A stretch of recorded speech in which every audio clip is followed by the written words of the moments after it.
তেহরানে পরমাণু হামলা চালাবে তেল আভিভ। যুদ্ধে পিঠ ঠেকলে ইসরায়েলের ঝুলি থেকে বেরিয়ে আসা স্যামসান নীতি কি? যুদ্ধের আগুনে পশ্চিম এশিয়া, ইরানের হামলার চাপে ইসরায়েল। কামিকাজে ড্রোনে কাঁপছে তেল আভিভ। ইরানের আক্রমণে আতঙ্ক চরমে।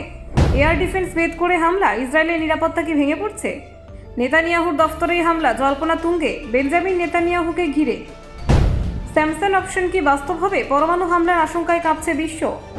ড্রোন, মিসাইল, হাইপারসনিক অস্ত্র, যুদ্ধের নতুন রূপ দেখছে দুনিয়া। একের পর এক আঘাত, ইরানের সামনে কি কোণঠাসা ইসরায়েল? অস্তিত্বের সংকট কি ঘনিয়ে আসছে? পরমাণু সিদ্ধান্তের মুখে তেল আভিভ। দেখুন, পশ্চিম এশিয়ায় যুদ্ধ পরিস্থিতি ক্রমশ ভয়ঙ্কর হয়ে উঠছে। ইরান এবং ইসরায়েলের সংঘাত এখন নতুন মাত্রা পেয়েছে। অত্যাধুনিক ক্ষেপণাস্ত্র এবং কামিকাজের ড্রোন হামলায় পরিস্থিতি আরও উত্তপ্ত হয়ে উঠেছে। ইরানের ধারাবাহিক আক্রমণে ইসরায়েলের আকাশ প্রতিরক্ষা ব্যবস্থা চাপে পড়েছে বলে বিভিন্ন সূত্রে জানা যাচ্ছে। বিশ্বমানের ডিফেন্স সিস্টেম থাকা সত্ত্বেও সব হামলা প্রতিহত করা সম্ভব হচ্ছে না, ফলে সাধারণ মানুষের মধ্যে আতঙ্ক ছড়িয়ে পড়ছে। তেহরানের ইসলামিক রেভলিউশনারি গার্ড কোর এর একের পর এক ক্ষেপণাস্ত্র এবং ড্রোন হামলা চালাচ্ছে। এই আক্রমণের লক্ষ্যবস্তু হিসেবে উঠে এসেছে তেল আভিভ এবং হাইফার মতো গুরুত্বপূর্ণ শহর। এমনকি ইসরায়েলের প্রধানমন্ত্রী বেঞ্জামিন নেতানিয়াহুর দফতরে হামলার খবর সামনে এসেছে। যদিও প্রশাসনের পক্ষ থেকে তার সুস্থ থাকার কথা জানানো হয়েছে, তবু পরিস্থিতির গুরুত্ব অস্বীকার করা যাচ্ছে না। এই সংঘাতের প্রেক্ষাপটে সবচেয়ে বড় প্রশ্ন উঠে আসছে পরমাণু অস্ত্র ব্যবহারের সম্ভাবনা নিয়ে। বিশেষজ্ঞদের মতে ইসরায়েলের হাতে উল্লেখযোগ্য পরিমাণ আণবিক অস্ত্র রয়েছে, যদিও সেই বিষয়ে সরাসরিভাবে কোনো স্বীকৃতি দেওয়া হয়নি সরকারের তরফে। 1970-এর দশকে ইউনাইটেড স্টেটসের একটি গুপ্তচর উপগ্রহ ভেলা 6911 সম্ভাব্য পরমাণু বিস্ফোরণের ইঙ্গিত দিয়েছিল বলে দাবি করা হয়। সেই সময় বিশ্বজুড়ে ঠান্ডা লড়াইয়ের আবহে এই ঘটনা বিশেষ গুরুত্ব পেয়েছিল।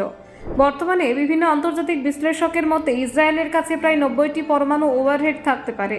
প্রয়োজনে এই সংখ্যা আরও বাড়ানোর মতো কাঁচামালও তাদের কাছে মজুত রয়েছে।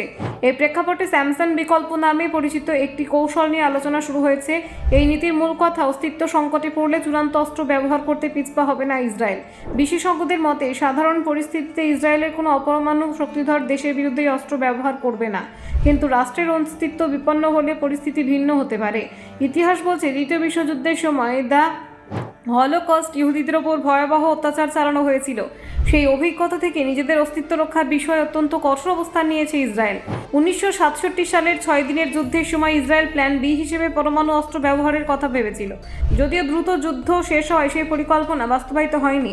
বর্তমান সংঘাতে ইরানের আক্রমণ আরও তীব্র হলে ইসরায়েল চরম সিদ্ধান্ত নিতে পারে কিনা তা নিয়ে জল্পনা বাড়ছে।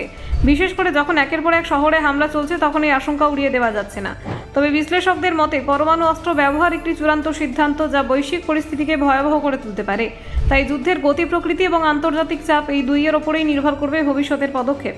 ব্যুরো রিপোর্ট, অজানার দেশে।